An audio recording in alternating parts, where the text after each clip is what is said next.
Diphu Diocese along pini Eucharistic Procession kedeng pasoja megalong Diphu rong supialong pero pondom lasinon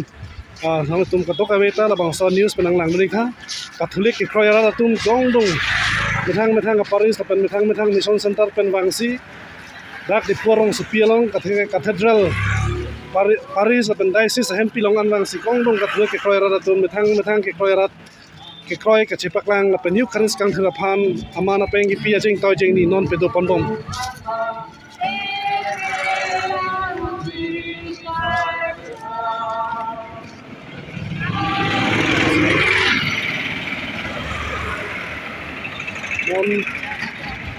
nang tum technology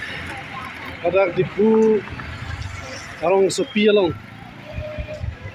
Katolik ke kroyara tum gasamet Eucharistic kang therapan amana pengi avec Eucharistic kang terhalo hanpu jisu a lapan avi pu ke kroy asalang lipan kedeng atum an ke reng tuji pu aning ke chethepen ke kroyara tum pini ke kroy ke chipeklang aso jing toy jing ni non pedo pondom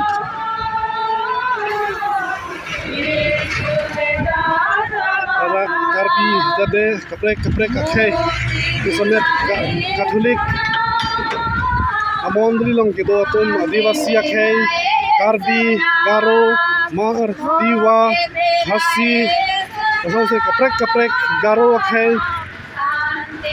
ke do an Diphu Diocese kaparlo ke kroyara tum akhai pragjam atum an satapini wangsi Diphu Diocese arong supi ke sangat pada Diphu arong supi along ke kroyara armu ka tingru malong dong perthepen east west karbianglong lapen rima saupen wangsi ke kroyara tuhan adu kado kawe tum ham ke kroy ka pachita khuji la pan so se ke kroy ka chipathil thek ji aphan alang tum kado kawe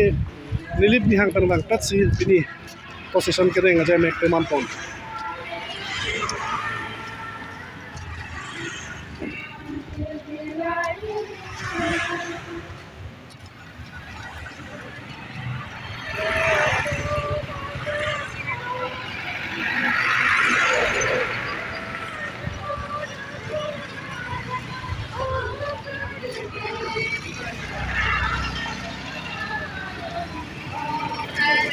Halo, nonang itu nandang lah kaprek ke Paris, kaprek ke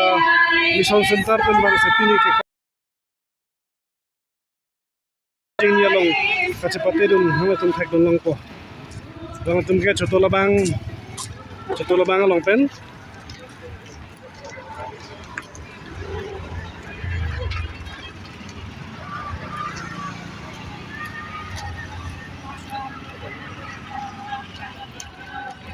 lapen non wang tu Salawar Mission Center halang itu non wang bom lo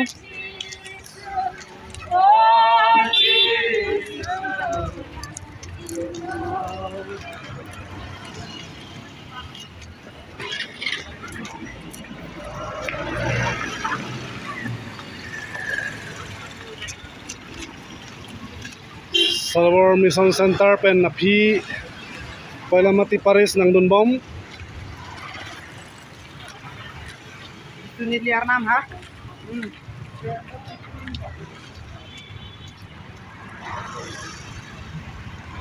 Pailamati Paris